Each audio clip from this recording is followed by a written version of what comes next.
Question number 6, he wants to know which of the following solutions, they're 1 molar, will be the poorest conductor of electricity.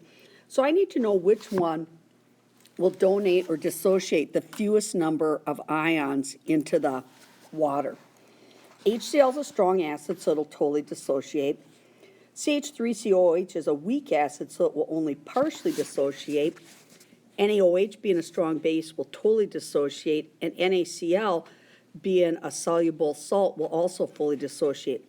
So B is going to be my poorest conductor because it will only donate a few H plus ions. 17, which methods will distinguish between equal molar solutions of a strong base and strong acid?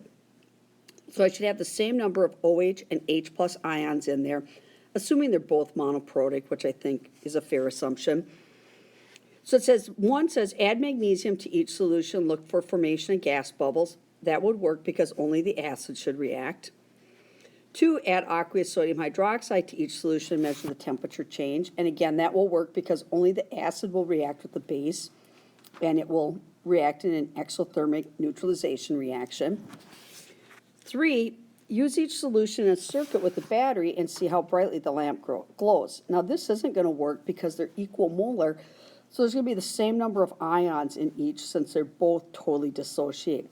So A, only 1 and 2 will work.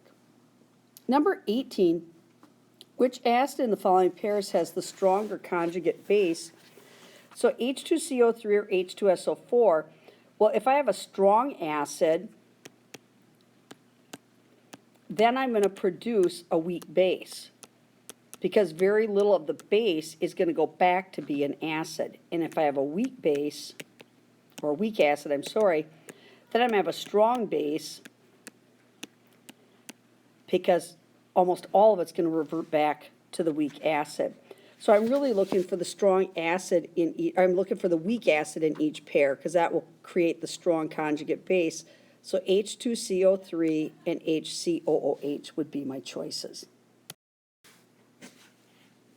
And then the practice questions. Number 1, when the pH of solutions of each of the following liquids with the same concentration, 0.1 molar, are compared, which has the highest value?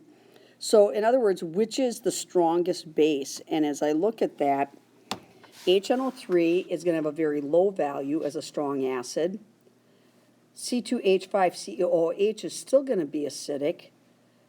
C2H5NH2 is going to be slightly basic, but it's C that's going to have the strongest because it's not only a strong base, but it's also got 2 OHs on it. So by far, it should be letter C. Question 5 and 6, I'm not quite sure why I didn't cut and paste these in here. 5 says, when equal concentrations of a strong and weak acid are compared, which measurements will be the same? So with number 5, it's a strong acid versus a weak acid. They want to know which measurements will be the same. The volume of base used to neutralize the acid, yes, that will be the same because you're going to have the same, because it's equal concentration, you have the same amount. The H plus in each of these is the same. That would react with the base. It's just the H plus that gets released in water is going to be different. So 2, the electroconductivity will not be the same. And 3, the rate of the reaction with the calcium carbonate will not be the same. Conductivity is going to be better for the strong because there's more H plus in the water. And the rate of the reaction will be faster because the H plus is more readily available. So only A is going to be the same for both. The volume of base used to neutralize will be the same. And number 6, again, I apologize, I don't have this, but it says CH3OH is a very weak Bronsted-Lowry acid. So CH3OH is really weak. So what's true about its conjugate, CH3O minus? Well, for sure I know it should be very strong. So it's a good proton donor. That's not going to be true because it's a base. It's the conjugate base. So this is a weak acid, so this would be a strong conjugate base. So it's not be a good proton donor. It will be present in high concentration in CH3OH. That's not true because very little of the CH3OH is going to dissociate. it's a strong Bronsted-Lowry base. That is true, and it's a stronger Bronsted-Lowry acid than CH3OH. That's not true. It's a strong base. C would be the true statement there. Question 13 wants to know 2 ways you could measure the pH of the solutions. So one easy way to do it would be to just use an indicator, like pH paper or litmus paper. And then the other would be to get a qualitative number or quantitative number by using a pH meter. Part B asks you to suggest a pH value for each solution up here. So HCOOH I know is a weak acid, so I would expect that pH to be somewhere in maybe the 3 to 6 or 4 to 6 neighborhood. KCl is a salt, so I'd expect that right around 7. HNO3 is a strong acid, so that's going to be around 1 or 2. BaOH2 is a strong base, so I'd expect that to be in the 12 to 14 range.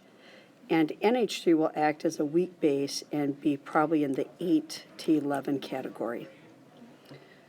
C1 says in the laboratory some solid sodium hydrogen carbonate was added to an aqueous solution of hydrochloric acid. Formulate an equation including state symbols and predict what you'd expect to observe during the reaction. So I've got HCl, I've got NaHCO3. I'm going to end up with, I would expect H2OCO3, but it's actually going to be H2O and CO2 because it's going to decompose, and I'm going to end up with NaCl. And including the state symbols, this is going to be aqueous, this would be aqueous, this would be a liquid, this would be gas, and the NaCl would be aqueous. So basically you end up with salt water and then the CO2 escaping. So things I would expect to see is I would expect to see gas forming. And I may feel heat if I pay attention to the temperature change. So an increase in temperature and some gas forming. C2 then says that HCO3 can be described as amphiprotic, and you're asked to show that with reference to Bronsted-Lowry theory of acids and bases.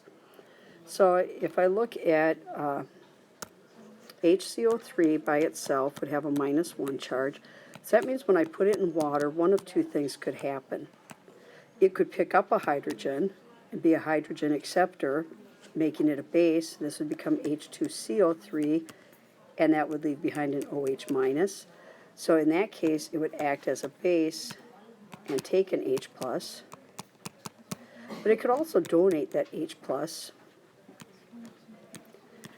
And in that case, I would form H3O+,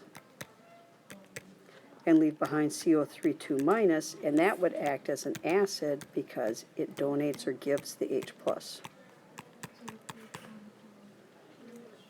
Part D then says another method to distinguish between a weak and strong acid of the same concentration is to observe the reactions with magnesium metal.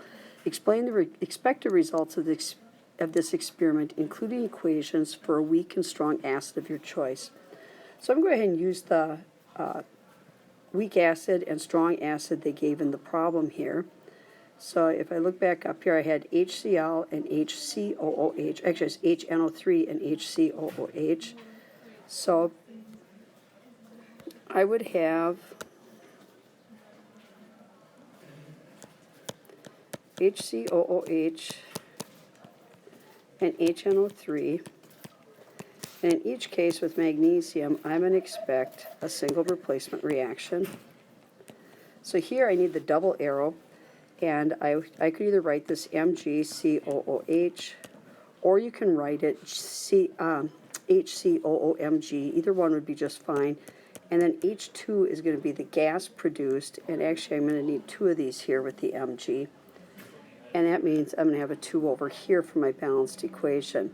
With the HNO3, I'm going to get MgNO3 and H2. So again, I'll have a 2 here to balance that. And so then as far as things I could expect is I would expect gas to be produced, and I would expect an increase in temperature, but I would expect it to be quicker with the HNO3, both the gas production and the temperature change. but in the end, I would have equal amounts of gas collected. And then finally, Part E says conductivity can also be used for the purpose of distinguishing between strong and weak acids. Justify the claim that a use of a conductivity meter is a more scientifically acceptable approach than the method described in B. Well, using a conductivity tester is going to give me what we call empirical evidence, or give me some actual qualitative or quantitative data. Whereas in B, it's simply my estimate based on what I know about the equations. So anytime you have data, that is a better way to make your decision than just based on your opinion.